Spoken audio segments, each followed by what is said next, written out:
Ring spinning and open-end rotor spinning are the two most common spinning systems used to produce yarns for denim fabrics. Twist is added to the yarns during spinning. When the twist in the yarn is in the counterclockwise direction, the twist is called Z-twist.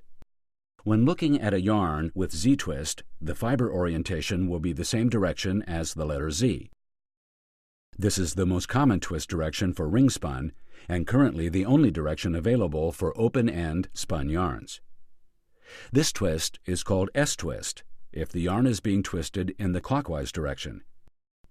When looking at this yarn, the fibers will be in the same orientation as the center portion of the letter S. Open-end rotor spinning is usually just referred to as open-end spinning. During open-end spinning, a strand of sliver is fed into a metal rotating roll that feeds the sliver into a rapidly rotating combing roll that separates individual fibers from the sliver. It, in turn, feeds the individual fibers into a high-speed rotor where the fibers collect into the required thickness of yarn. Ring spinning is the oldest and most established spinning system. It is based on the very first yarn spinning methods ever employed and continues to be quite popular to this day. While it has changed little in principle, new ring spinning machines are a far cry from the earliest versions. Production rates are still low when compared to rotor or open-end and air-jet systems, but the yarn quality is still the benchmark for even these newest high-production systems. The ring spinning system still enjoys the widest possible yarn count range and excels at producing very fine counts. The hand or softness of ring-spun yarn-produced fabrics is judged to be second to none. The ring spinning process is quite simple. The roving is the input for the process and passes through a basic, usually 3-roll drafting system. After drafting, the fiber is twisted into a yarn structure by a whirling spindle, which has a removable bobbin on it. The winding of the yarn onto the bobbin takes place due to the traveler and ring combination, thus the term ring spinning. Ring spinning requires a subsequent winding step. That is, the full bobbins must be wound onto a cone or cheese to create a much larger package that is then usable for weaving or knitting. These additional steps of roving and winding, combined with the slow production rate when compared to rotor and air-jet, are the primary reasons for the higher cost differences for ring-spun yarn. From a production standpoint, open-end spinning can deliver the yarn 7 to 9 times faster than the same size ring spinning yarn delivery. Also, open-end spinning uses fewer processes and employs more automation, making it less labor-intensive. Thus, basic open-end yarn is normally sold at a lower cost than ring-spun yarn of the same yarn size. Each spinning system has its advantages and disadvantages. Before the late 1970s, all denim yarns were ring-spun. Today, denim fabrics have different combinations of ring and open-end yarns.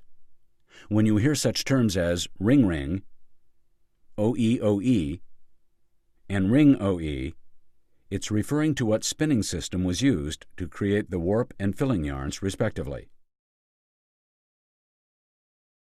Because of the popular preference for ring-spun yarn with its higher strength, more authentic vintage look, and softer hand, many open-end yarn suppliers are producing ring-like yarns, sometimes referred to as rough-spun. These effect yarns are produced by varying the amount of fibers to the rotor spinning box to intentionally make the yarn more uneven.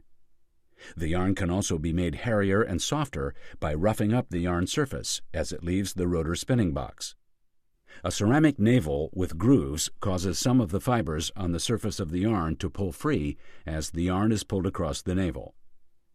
Today's open-end spinning and ring spinning machines are designed to manufacture predetermined yarn effects called slubs. These effects vary from different lengths, different spacing between slubs, or even variations in the yarn count, called multi-count. These structured denim yarns are often designed by the fabric designer, who chooses from many patterns that have been simulated by the spinner to show what the effect will have on the fabric. The slub pattern can then be easily downloaded to the spinning machine controls.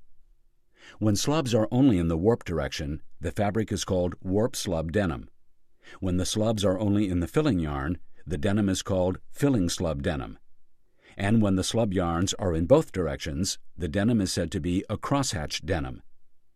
Core spun yarns are produced on ring spinning machines by adding a spandex yarn to the core of the cotton fibers.